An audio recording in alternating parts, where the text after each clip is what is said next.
মাঠে ভোরের আলো ডাকে মুক্তির গান, লাল সূর্যটা ওঠে ধীরে, জাগে আমাদের প্রাণ। যে পথ ধরে হেঁটেছিল সাহসী সেই প্রাণেরা, তাদের স্বপ্ন আজও জলে মিশে থাকে নদীর ধারে।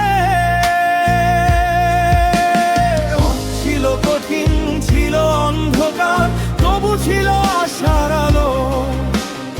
একটাই স্বপ্ন, স্বাধীনতা।